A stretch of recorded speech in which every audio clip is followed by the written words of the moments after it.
ഇറാനിൽ പോകാതെ, ഇറാൻ്റെ അതിർത്തിയിൽ കടക്കാതെ അതിൻ്റെ ദൂരെ മാറി നിന്ന് അവരുടെ സ്ട്രാറ്റജിക് പ്ലേസിൽ ഒരു ബോംബ് ചെയ്തു. എന്നിട്ട് ബോംബ് അവിടെ സ്ഫോടനം ഉണ്ടാകുന്നതിന് ഡീആക്ടിവേറ്റ് ചെയ്യുക. കാരണം ഷെല്ല് മാത്രമേ ഉള്ളൂ.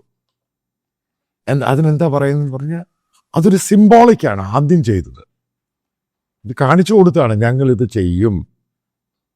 ഇവിടെ അതേപോലെ തന്നെയാണ് ഖത്തറിനും ഉണ്ടായേക്കുന്നത്. അതായത് സിംബോളിക്കായിട്ട് അവർ താമസിക്കുന്ന റെസിഡൻഷ്യൽ ഏരിയയിൽ അവർ ഒരു മിസൈൽ ഇട്ടു, അല്ലെ ബോംബ് ചെയ്തു. അതായത് ഗൈഡഡായിട്ട് അവർ അതിർത്തി വരാതെ. അപ്പം നേരിട്ട് കടലിൻ്റെ ആ ഭാഗത്തു നിന്ന് അവിടെ ഖത്തറിൻ്റെ ഭാഗത്ത് കയറാതാണ് ചെയ്തിരിക്കുന്നത്.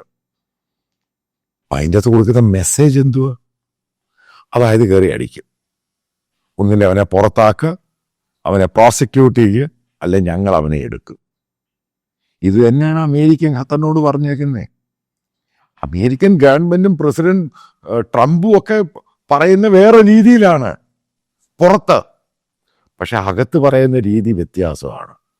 ഖത്തറിന് താക്കീതാ കൊടുത്തിരിക്കുന്നു. ഒന്നില്ലെങ്കിൽ ഹോസ്റ്റേജസിനെ റിലീസ് ചെയ്യാൻ പറയുക. ഇത് ഞാൻ നേരത്തെ പ്രതീക്ഷിച്ചു. അമേരിക്കൻ ടോൺ മാറും. ഖത്തറിന് താക്കീത് കൊടുക്കും, ഇസ്രായേലിനെ കൊണ്ട് കൊടുപ്പിക്കും. ശക്തമായ ഭാഷയിലാണ് കൊടുത്തിരിക്കുന്നത്. അവരെ പുറത്താക്കുക.